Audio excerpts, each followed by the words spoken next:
Já estamos de volta com Hora Geral para o último bloco. Eu estou conversando com a psicopedagoga e terapeuta educacional Giselma Xavier.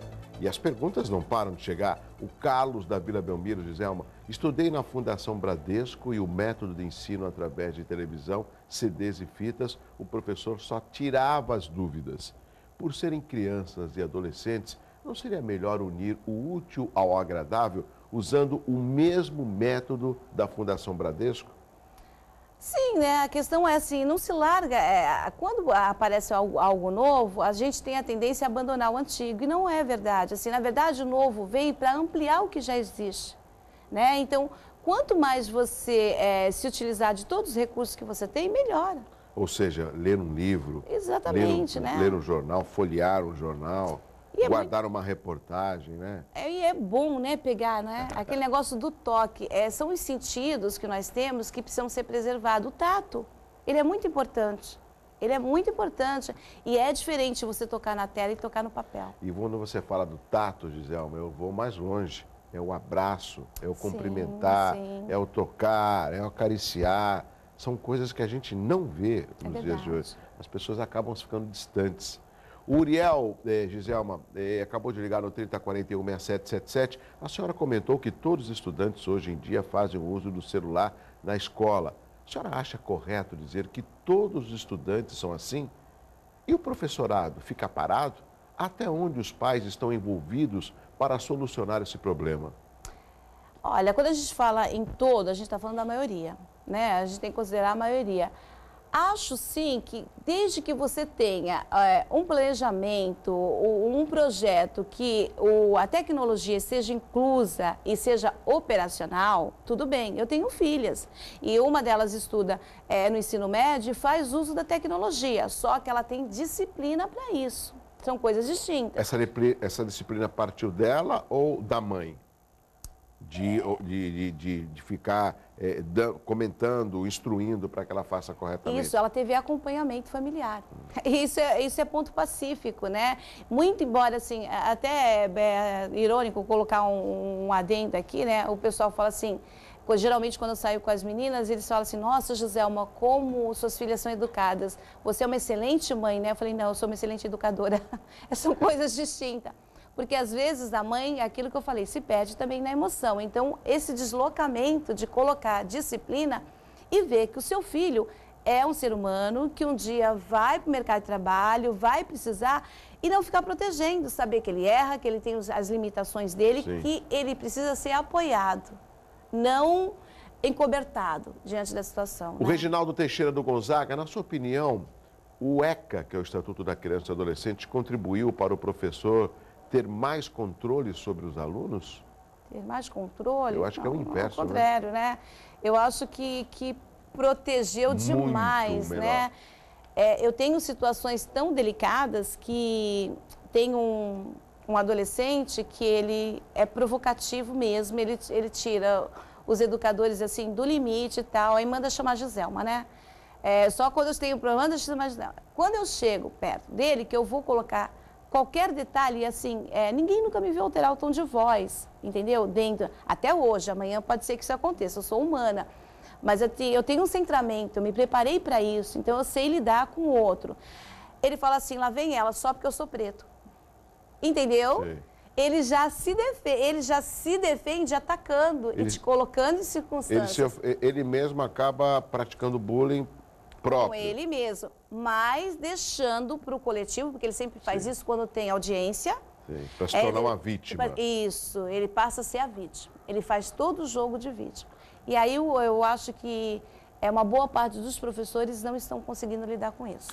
O Amarildo Lins, da Ponte Nova, os professores estão preparados para detectar problemas nos alunos como dislexia e deficiência visual? Dislexia não, deficiência visual sim, né? Porque tem aquele negócio de enxergar, de ficar perguntando, o professor percebe quando o aluno não está conseguindo ler, né? Decodificar a informação. Sabe que agora, essa pergunta, Giselma, do telespectador, me fez refletir algo que eu quero dividir com você. Alguns estudos já demonstraram que o aluno que não tem um aproveitamento e fica muito na última fileira, ou seja, no fundo da sala, é porque ele às vezes pode ter um problema de visão e ele, com receio de falar, ele acaba se escondendo e por conta disso ele não tem um aproveitamento adequado. Esse diagnóstico, ele ainda existe nos dias de hoje ou não? Existe sim. Eu passei isso na minha família, na minha filha mais velha. Ela ficava atrás e foi quem diagnosticou a deficiência de visão dela, fui eu como mãe, não foi a escola. Então, assim, isso acontece ainda hoje porque ainda tem essa questão do grupo. O grupo que, se você, que tira sarro, que tira uma onda, entendeu? E que para alguns adolescentes ainda é difícil se colocar. E toda vez que ele se manifesta, o grupo tira aquele sarrinho, Sim. né? A Michele Diniz, da Ponta da Praia, a senhora é contra ou a favor da lei da palmada? Pode falar, que você tem essa liberdade. Então, se eu dissesse que eu sou contra, eu estaria dizendo que eu não sou a favor. E eu sou a favor daquilo que funciona. Ou seja, é importante a palmada também. Infelizmente, eu gostaria de dizer aqui que nós já estamos no momento de evolução da humanidade, onde só num comando de autoridade de voz o outro me ouvisse, mas não é verdade. Não é bem assim, né? Não é verdade. Então, assim, o que eu acho legal dessa lei é que no futuro vai faltar terapeuta, né? Porque o tapa também é um limite. E entenda, você falou uma coisa bem interessante, a questão do toque. Se a gente for considerar, o tapa é um toque. Ele é um toque... Agressivo, é uma forma agressiva isso, de você tocar assim, eu não estou falando de espancamento. Sim. Mas a gente ainda tem famílias que só se tocam por esse tapa. E isso, assim, é que nem os animais. Se você for ver, o animal, o cachorro, por exemplo, o adestramento de um cachorro, até um certo ponto ele precisa da recompensa, depois ele já obedece sem recompensa. Então, depende do nível de consciência do indivíduo. Um tapa, ele resolve, não é espancamento, é um tapa. Eu presencio relação de pai e filho, onde o filho fala altos palavrões, palavras de baixo escalão para o pai. Nessa hora ele não está pedindo um tapa? Ele dá, gente, eu não estou falando de espancamento. Não é uma justificativa, mas é uma reação imediata para punir aquilo que está errado. E colocar um limite. Infelizmente, ainda estamos nesse momento. Agora, para quem não convive, tem babá. Quem quer ser extremamente correto. Não, e assim, os percussores dessa lei são geralmente pessoas que assim, não estão diretamente acompanhadas, acompanham os problemas do filho. Tem babá, tem pedagoga, são pessoas que bancam a educação dos filhos. Elas não educam.